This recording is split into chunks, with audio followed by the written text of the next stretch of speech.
नमस्कार दोस्तों, संकल्प मैथ्स क्लासेस में आपका स्वागत है। ट्रेन पे आधारित पार्ट 6 हल कर रहे हैं हम। इससे पहले 5 पार्ट मैं आपको हल करा चुका हूँ। 5 पार्ट का मतलब 5 प्रकार के सवाल, ट्रेन पे आधारित 5 टाइप के सवाल मैं आपको हल करा चुका हूँ, जो 5 भागों के रूप में आपको मिले हैं। ये पार्ट 6 है और ट्रेन पर आधारित 6वीं टाइप का सवाल। अब इससे संबंधित जितने भी पार्ट होंगे वो 6A, 6B, 6C के रूप में आपको मिलेंगे। ये पहला पार्ट है। एक रेलगाड़ी 50 मीटर लंबे प्लेटफॉर्म को 14 सेकंड में तथा प्लेटफॉर्म पर खड़े व्यक्ति को 10 सेकंड में पार कर जाती है, तो रेलगाड़ी की चाल ज्ञात कीजिए। देखिए, दिखने में सवाल बहुत छोटा लग रहा है, लेकिन बहुत छोटे रूप में हम इसको हल भी कर सकते हैं। लेकिन हमें ये मालूम है, जब कोई भी ट्रेन किसी प्लेटफॉर्म, पुल या सुरंग को पार करती है तो उसमें खुद की लंबाई भी होती है। ट्रेन की खुद की लंबाई भी पुल के साथ या सुरंग के साथ या प्लेटफॉर्म की लंबाई के साथ हमें जोड़नी होती है। लेकिन इसमें ऐसा कुछ नहीं दे रखा है, ट्रेन की लंबाई नहीं दे रखी है।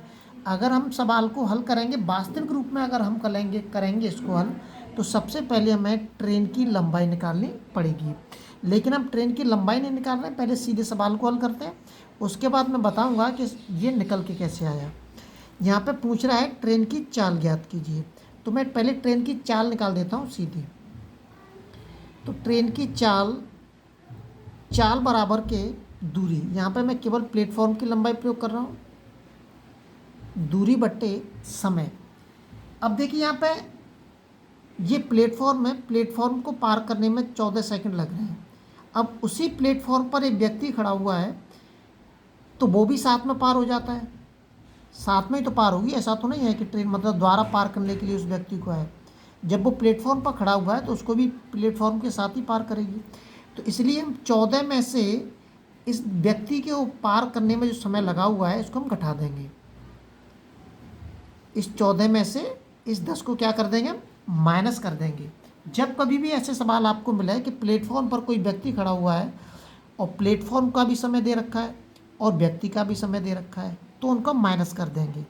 या प्लेटफॉर्म का भी समय दे रखा है और व्यक्ति की जगह खंबा दे दे, वो है ना, पोल दे दे वो, तो उसका भी समय दे रखा है, तो उसको क्या कर देंगे, उसको माइनस कर देंगे।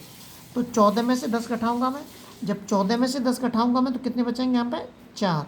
चाल बराबर के दूरी बट्टे समय।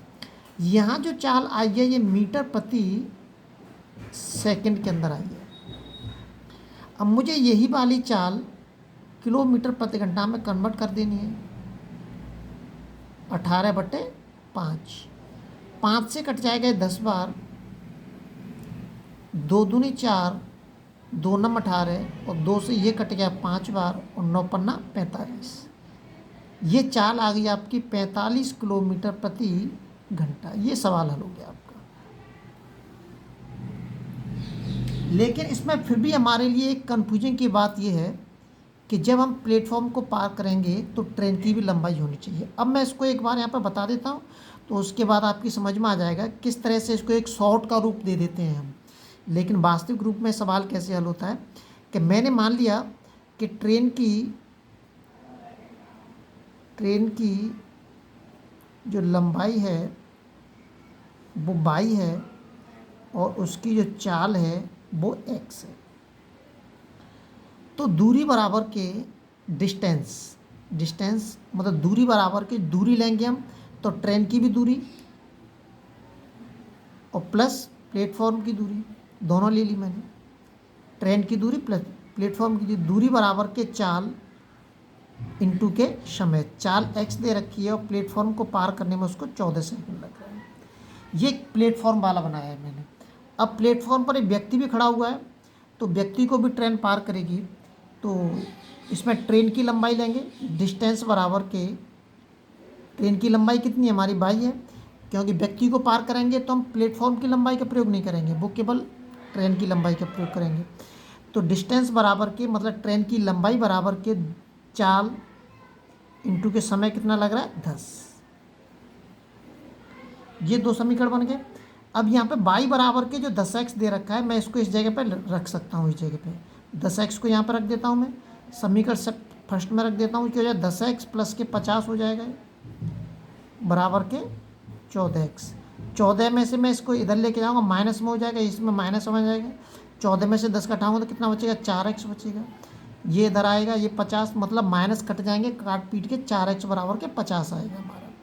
तो x बराबर क्या आ जाएगा, ये 50/4। अब इसको किलोमीटर प्रति घंटा में कन्वर्ट कर दूँगा, तो कर देता हूँ।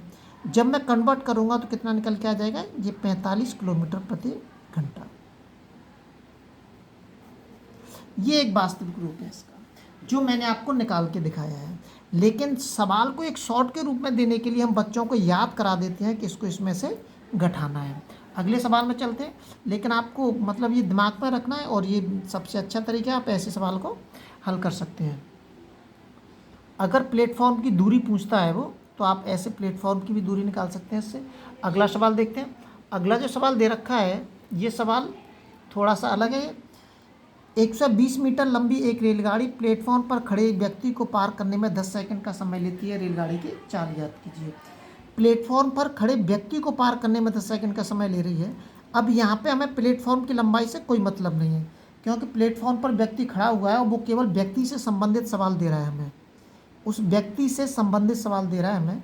तो चाल बराबर के दूरी बटे समय, 0 0 कट गया, तो यह आ जाएगा 12 मीटर प्रति सेकंड। तो रेलगाड़ी की चाल क्या होगी, 12 मीटर प्रति सेकंड होगी। यहाँ पे प्लेटफॉर्म की लंबाई नहीं जोड़ेंगे, ध्यान रखना है। प्लेटफॉर्म को तो केवल एक माध्यम है, उससे कोई मतलब नहीं है हमें, केवल व्यक्ति से संबंधित ये सवाल दे रखा है। अगर इसको किलोमीटर प्रति घंटा में दे रखा हो तो आप इसको चेंज कर सकते हैं। अगला सवाल देखते हैं। अगला सवाल दे रखा है, एक रेलगाड़ी प्लेटफॉर्म पर खड़े व्यक्ति को 8 सेकंड में पार करती है। 264 मीटर लंबे इस प्लेटफॉर्म को 20 सेकंड में पार कर जाती है। रेलगाड़ी की लंबाई ज्ञात करनी है। इसमें रेलगाड़ी की लंबाई पूछ रहा है। तो रेलगाड़ी की लंबाई निकालने के लिए सबसे पहले हमें रेलगाड़ी की चाल पता होनी चाहिए। क्या पता होनी चाहिए, चाल, जो हमने पीछे निकाली थी अभी 45 किलोमीटर प्रति घंटा। तो सबसे पहले हम चाल निकाल लेते हैं यहाँ से, और पिछले वाले तरीके जो सवाल नंबर पहला किया है हमने, फर्स्ट किया है, उसी के तरीके से हम चाल निकालेंगे। तो ट्रेन की चाल निकालेंगे हम। तो चाल बराबर के दूरी प्लेटफॉर्म की लंबाई ले लेंगे हम, बट्टे समय। प्लेटफॉर्म को पार करने में कितना समय लग रहा है, प्लेटफॉर्म को पार करने में कितना समय लग रहा है। लेकिन प्लेटफॉर्म पर एक व्यक्ति भी खड़ा हुआ है, तो 20 में से 8 घटा देंगे हम। जो समय प्रयोग करेंगे वो 12 प्रयोग करेंगे। इसको काट देंगे, यह आ जाएगा 12 दूनी 24, 12 दूनी 24, 22 मीटर प्रति सेकंड। ये ट्रेन की चाल आ गई।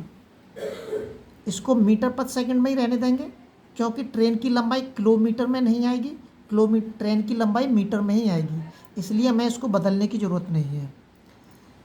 ट्रेन की लंबाई किलोमीटर में तो आएगी नहीं, मीटर में ही आएगी ट्रेन की लंबाई। तो अब पूछ क्या रहा है, वो रेलगाड़ी की लंबाई पूछ रहा है।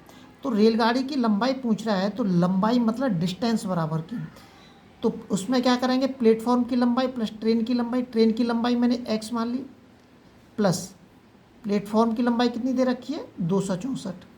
तो डिस्टेंस बराबर के मतलब दूरी बराबर के, ये दूरी है।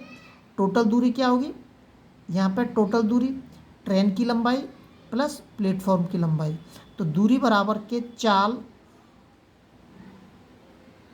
इंटू के समय। केवल प्लेटफॉर्म के समय को प्रयोग कर सकते हैं हम, एक को, व्यक्ति से हमें कोई मतलब नहीं है। 264 इसका इसमें गुणा कर दिए, 2 दूनी 4, 2 दूनी 4, 440 x बराबर के, जब मैं इसको इसमें से घटाऊंगा तो कितना आएगा, 10 में 4 जाएंगे 6 बचेंगे, 13 में तो 6 गए तो 7 बचे, और 176 मीटर। जो ट्रेन की लंबाई होगी वो हमारी 176 मीटर आएगी। इस तरीके के सवाल बहुत पूछे जाते हैं। अभी मैं अगले वीडियो में इसी से संबंधित और सवाल मैं आपको बताऊंगा। जब तक आप अपने लेवल पर वीडियो को शेयर और सब्सक्राइब जरूर करें।